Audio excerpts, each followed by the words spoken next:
Qual é a diferença entre fofocar e esclarecer as nossas dúvidas? Vamos um pouquinho falar sobre isso na palavra de hoje.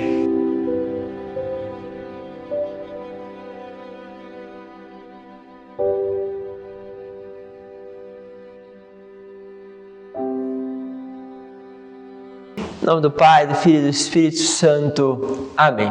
Seja bem-vindo ao nosso canal, se inscreva, participe conosco. Também pode participar dos grupos de Telegram, de WhatsApp, onde você recebe justamente este conteúdo diretamente ali naquele aplicativo, tornando ainda mais fácil você visualizar e também compartilhar com outras pessoas. Quero trabalhar com vocês hoje, o Evangelho de São Lucas, capítulo 7, versículo 19 a 23.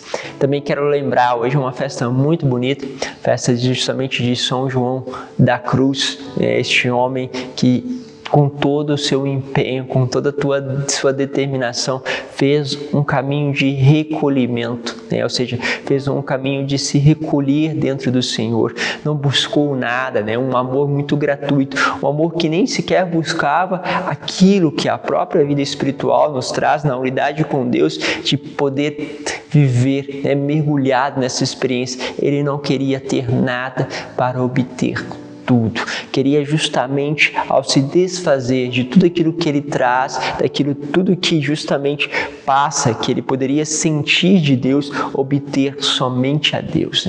Então ele vai fazendo este encontro, não buscando nada como um vazio, muito próprio da experiência de Nirvana, daquilo que é justamente a experiência budista, mas justamente quando esvaziando-se de si, encontra o todo, encontra tudo, encontra todas as pessoas, porque encontra com Cristo dentro de si, encontra com aquilo que é mais precioso. Então ele vai fazendo isso e é sempre interessante olharmos para a vida dos santos.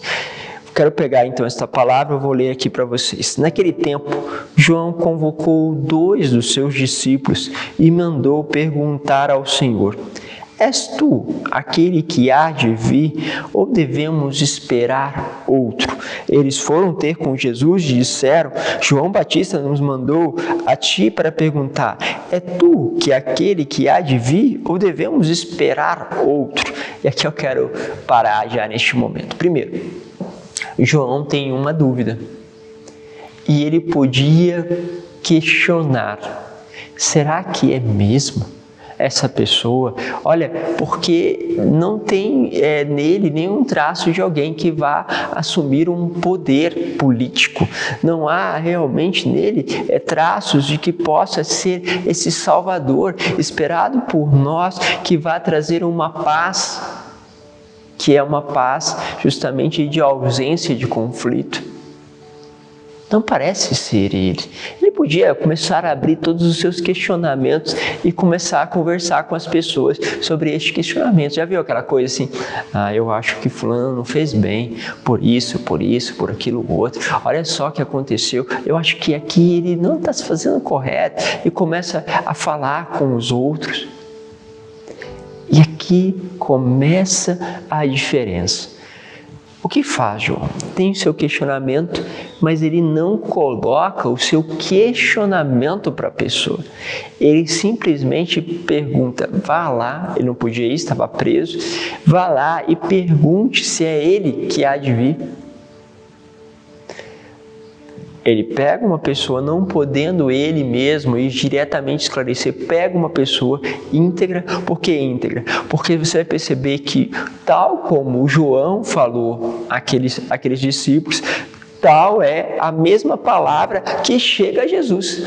Porque às vezes você pede alguém para esclarecer algo, ele, além de levar este algo seu, ele acrescenta aquilo que ele também acha, como se fosse seu, como se fosse você que tivesse falado. Quantos problemas nós enfrentamos assim, porque aquela pessoa da qual nós pedimos para esclarecer algo começa a aumentar e dar também o seu conteúdo a algo que o outro vai receber como se fosse seu.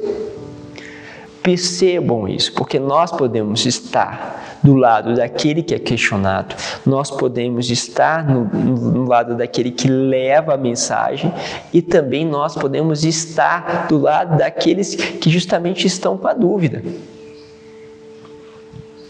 Ok, chegou a pergunta. Jesus poderia falar, mas por que ele está fazendo isso? Mas será afinal não é profeta? Será que ele não entendeu as coisas sendo um profeta?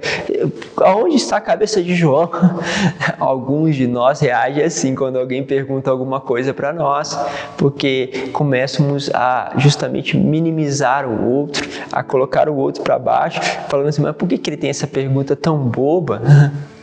Nunca trate a dúvida das outras pessoas como algo sem importância. Pode ser simples para você, mas muito esclarecedor por aquele que pergunta. Saiba que se você começar a inibir as pessoas a te perguntar em coisas pequenas, provavelmente elas vão deixar de te perguntar em outras coisas importantes, porque não sentem liberdade no teu coração para que elas possam colocar e questionar as coisas. Deixe sempre esta liberdade ao outro, que o outro nunca se sinta agredido ao te fazer uma pergunta, mas que ele se sinta acolhido e capaz de perguntar todas as coisas para você. Pense um pouco também sobre essa realidade.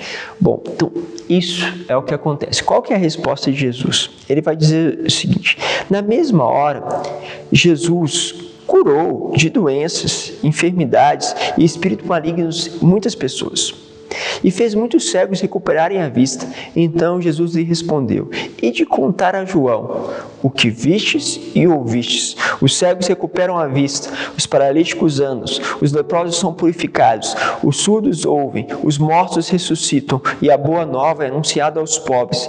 E feliz é aquele que não se escandaliza por causa de mim. Olha só, o que Jesus faz? Olha aqui para a realidade, olha o que está acontecendo. Volta João e fala o que está acontecendo. Isso aqui é muito, muito importante. Por quê? Porque eu posso responder num diálogo, numa dialética. A pessoa me coloca uma coisa, eu coloco uma antitese, vamos dizer assim. Ou seja, eu coloco um outro ponto que questiona aquilo que ela está me colocando, e aí depois tem uma resposta. Mas eu posso responder com a vida. Olha, veja isso daqui e fale. Ou seja, João, ao ver e ao perceber o que está acontecendo, ele vai entender. Muitas vezes nós precisamos, assim, olhar para a vida, para a história e entender. Você entende o que aquela pessoa está dizendo.